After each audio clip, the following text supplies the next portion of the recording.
কোরআন, হাদিস, ইজমা, কিয়াস, আমরা এই চারটার আহাল। এখন একদল নতুন নাম রাখছে, আমরা আহলে কোরআন, আমরা আহলে কোরআন।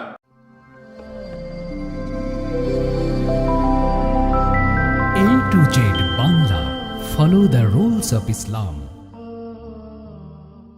প্রিয় ভাইয়েরা, এখন আবার নতুন অনেক গোত্র বের হয়েছে, তার মধ্যে একদল কয় তারা আহলে কোরআন। কি? তারা আহলে কোরআন। তাইলে আমরা কি?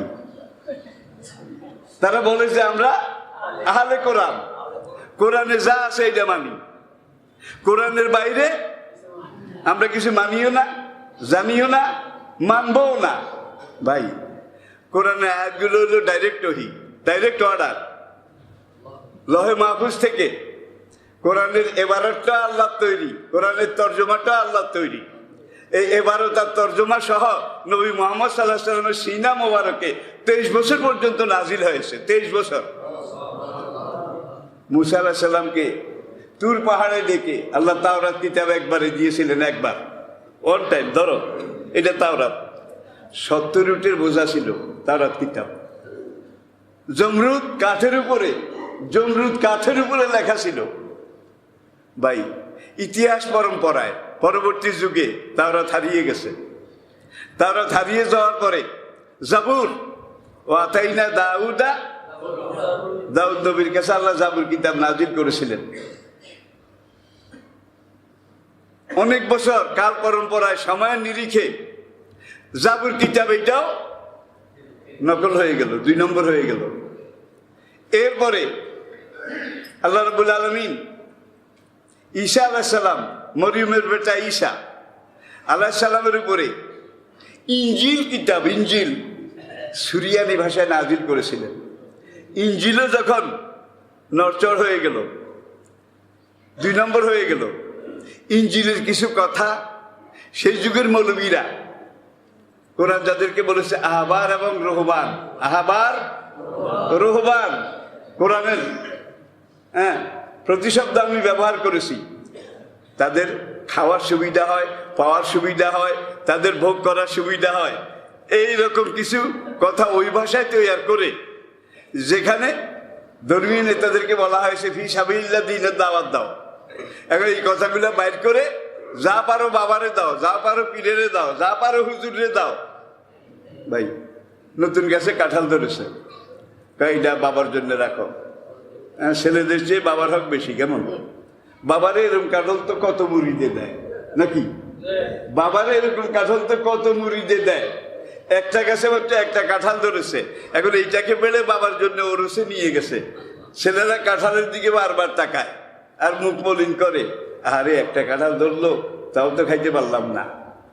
লে নফসিকা আলাইকা হাক্কুন, ওলে জাওজাতিকা আলাইকা হাক্কুন, ওলে আওলাদিকা আলাইকা হাক্কুন, ওলে জিরানিকা আলাইকা হাক্কুন। সুতরাং এখন একদল মানুষ, বাংলাদেশেও কিন্তু এটা আগে ছিল না, এখন মাথা ছাড়া দিয়েছে বিভিন্ন আহাল। একদলকে আমরা আহালুল কোরআন, কোরআনের বাইরে আমরা আর কোনো কিছু মানি না। ভাই, একটা কথা, কোরআনও আল্লাহর বাণী, কোরআনও ওহী, আর হাদিস এটা আল্লাহর বাণী। কিভাবে?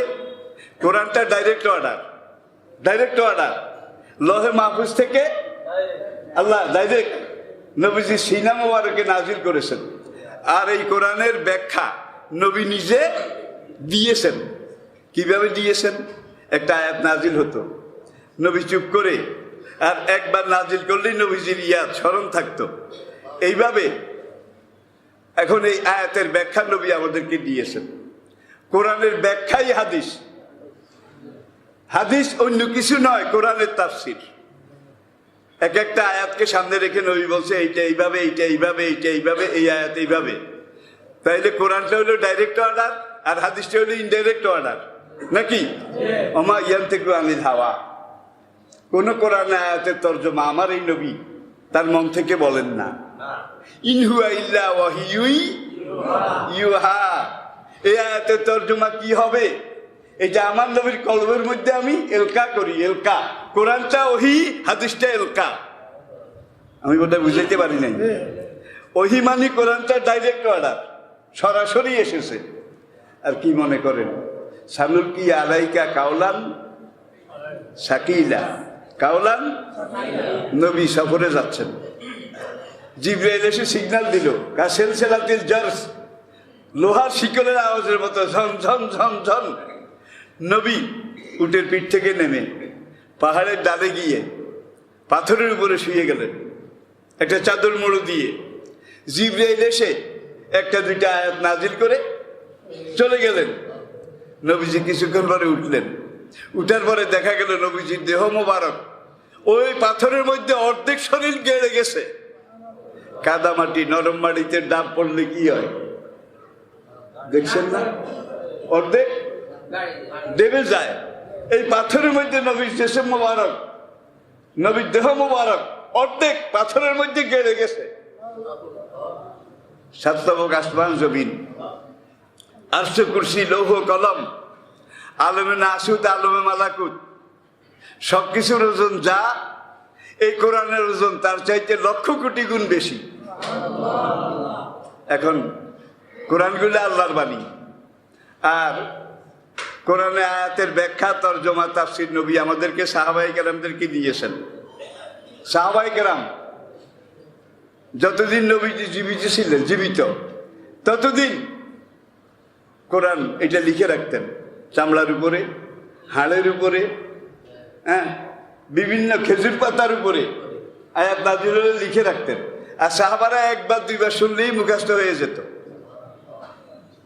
বিদায় হজ্জের দিন নবীজির সামনে 1,24,000 সাহাবা ছিলেন, 1,24,000 বিদায় হজ্জের দিন। এই 1,24,000 ঐতিহাসিক বালাজুরি তার তারিখে লিখেছেন 1,40,000। তারা সবাই হাফেজে কোরআন ছিলেন।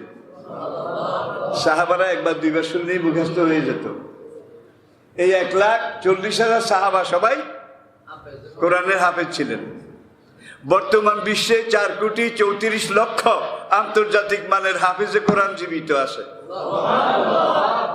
ভাই, তাওরাতের জমানায় তাওরাতের কোন হাফেজ সাহেব একজন আছিল, একজন থাকলেও তো এটা ইতিহাসে থাকতো। তাওরাতের একজন হাফেজ সাহেব ছিল। ইঞ্জিলের যুগে, ইঞ্জিলের বোধহয় একজন হাফেজ সাহেব আছে, এই যুগে নাই, সেই যুগে বোধহয় আসিল, সেই যুগে আসিল না। ওয়াতাইনা দাউদা জাবুরা, দাউদ নবীর আমলে দাউদ আলাইহিস সালামের সাহাবাদের মধ্যে একজন বোধহয় জাবুর কিতাবের হাফেজ সাহেব ছিল। কিন্তু আমাদের নবীর জীবিত অবস্থায় এই 1,24,000 সাহাবা, পুরা কোরআন তখন বিদায় হজে নাজিল হয়ে গিয়েছিল, অল্প একটু বাকি ছিল। এই যেদ্দুর কোরআন নাজিল হয়েছে, পুরা কোরআনের হাফেজ ছিলেন সাহাবায়ে কেরাম। আর এই কোরআন আল্লাহ দিয়ে সারনাল কোরআনা লিযিকরি ফাহাল মিন মুদ্দাকির, একটা সূরার মধ্যে 4 বার আল্লাহ বলেছেন যারা মুখস্থ করতে চায়, কোরআন মুখস্থ করা সবচেয়ে সহজ। কি? প্রাচীন ভারতে সত্যযুগ, ত্রেতা যুগ, দাপর যুগ, এখন কলির যুগ, কলির যুগ। কলির যুগের আগে সত্য, ত্রেতা, দাপর, এই 3 যুগে তাদের সবচেয়ে উল্লেখযোগ্য নির্ভরযোগ্য গ্রন্থ হল বেদ। বেদ, ঋগ্বেদ, যজুর্বেদ, সামবেদ, অথর্ববেদ। বেদের 4টা অংশ আছে। আচ্ছা, সেই সত্য, ত্রেতা, দাপর যুগে বেদের একজন ব্রাহ্মণ হাফেজ সাহেব ছিল না? থাকলে কর, একজনও যদি থাকতো সেটা ইতিহাস হয়ে থাকতো, ঠিক কিনা বলেন? তাহলে তাওরাত, জবুর, ইনজিল এগুলা সেই যুগে ধর্ম ছিল। নবী যতদিন ছিলেন তখন এইটা ছিল, কিন্তু নবী চলে যাওয়ার পরে তাওরাত নষ্ট হয়ে গেছে, জাবুরও নষ্ট হয়ে গেছে, ইনজিলও নষ্ট, বুঝলেন তো? শেষ কথা। তাইলে ভাই অতিভক্তি চোরের লক্ষণ। এখন যারা কয় আমরা আহলে কোরআন, দাল মে কুছ কালা হয়, মুসলমান আহলে কোরআন হয় কেমন? আহলে কোরআন, আহলে হাদিস নাকি? কোরআন আর হাদিস এই দুইটাকে বিশ্বাস করতে হবে। না, হাদিস টাদিস কিছু দরকার নাই, আমরা কোরআন থেকে ডাইরেক্ট। এগুলা কিন্তু ইহুদিদের ষড়যন্ত্র। তারা এমন বড়ি ঢুকাইতেছে এক একবার এক এক নামে এক এক ভাবে, যাতে করে মুসলিম উম্মাকে এইভাবে ধ্বংস করা যায়, ছিন্ন বিচ্ছিন্ন হ্যাঁ করে নিজেদের মধ্যে মারামারি এটা লাগিয়ে দেওয়া যায়, এটা শুরু করে দেওয়া যায়, গৃহযুদ্ধ শুরু করে দেওয়া যায়। পরিশেষে যে কথাটা আপনাদেরকে বলার দরকার যে আমরা আহলুল কোরআন, আমরা আহলে হাদিস। আবার আহলে হাদিস হইয়া এমন কথা আমরা বলি না রাস্তার পাশে আডিয়া মুড়া ফেন্সিলিন খায়, গাঁজা খায়, এই বেটায় দেখে তার বিরুদ্ধে কথা কয় না, কি নেশা খায় তার বিরুদ্ধে কথা কয় না, আরেকজনের মেয়ে একটা নিয়ে সে মোজ করে তার বিরুদ্ধে কথা কয় না, কথা কয় কার বিরুদ্ধে? মসজিদে নামাজ পড়তে যারা আসছে ইয়ানো আব্বাইলাকা, ইয়ানো বান্ধো ইয়ানো বান্ধিও না, আমি জোরে কও আস্তে কও, এগুলো কিন্তু আরেকটা গজব। কি হাসরের দিন আল্লাহ বোধহয় জিজ্ঞাসা করবে আমি জোরে কইছো না আস্তে কইছো, বোধহয় আল্লাহ এটা জিজ্ঞেস করবে। ওই এগুলো আসলে কি? নেই কাজ খৈভাজ, নেই কাজ খৈভাজ।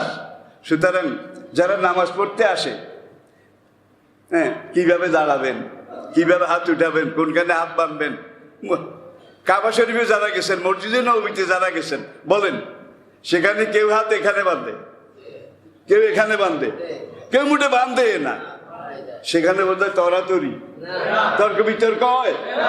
তাইলে এগুলো নিয়ে, এগুলো তো ইসলামের ফরজও নয়, ওয়াজিবও নয়, সুন্নতও নয়, নফলও নয়, এগুলো নিয়ে যারা টানাটানি করে তারা ইসলামের খেদমত করে না, ইসলামের 12টা বাজায়, মুসলমানদের দলাদলি সৃষ্টি করে, ঠিক কিনা বলেন? তাইলে আমরা তো মুসলমান, মুসলমান মানে কোরআনের আহাল, মুসলমান মানে হাদিসের আহাল। এখন একদল নতুন নাম রাখছে আমরা আহলে কোরআন, আমরা আহলে কোরআন। ভাই ইজা জাকাল মুনাফিকুনা কালু নাশহাদু ইন্নাকা লারাসূলুল্লাহ, মুনাফিক দিগ্রেট নবীজির কাছে এসে বলে হুজুর আমি যে মুসলমান, এই ব্যাপারে আপনাদের কোনো সন্দেহ আছে নাকি? আমি যে মুসলমান এই ব্যাপারে আপনাদের কোনো সন্দেহ আছে নাকি? ভাই এখন একদল মানুষ কয় আমরা কি মুসলমান না, আমরা কি মুসলমান না? তো মুসলমান হতে হলে পুরা কোরআনকে গ্রহণ করতে হবে, কোরআন আল্লাহর বাণী, আর কোরআন বুঝতে হলে হাদিসকে গ্রহণ করতে হবে, আর এই হাদিস বুঝতে হলে উম্মতের এজমা এটাকে বুঝতে হবে, এজমা বুঝতে গেলে কিয়াসকে বুঝতে হবে। তাহলে শরীয়তে রাসূল 4টা, কোরআন হাদিস এজমা কিয়াস, কোরআন হাদিস এজমা কিয়াস। আমরা এই 4টার হাল, আমরা এই 4টার হাল, নাকি শুধু আহলে কোরআন, নাকি আহলে অমুক, আহলে তমুক? আমরা আহলে ইসলাম। আমাদের সংবিধান, আমাদের শাসনতন্ত্র 4 ভাগে, কোরআন, কোরআনে না পাইলে হাদিস, হাদিসে না পাইলে ইজমা, ইজমায় না পাইলে ইজতিহাদ কিয়াস, এটার উপরে। এটা হলো ইসলামের শরীয়তের যে 4টা ভিত্তি, শরীয়তের ভিত্তি 4টা, কোরআন হাদিস ইজমা কিয়াস, আর ইসলামের ভিত্তি 5টা। কয়টা?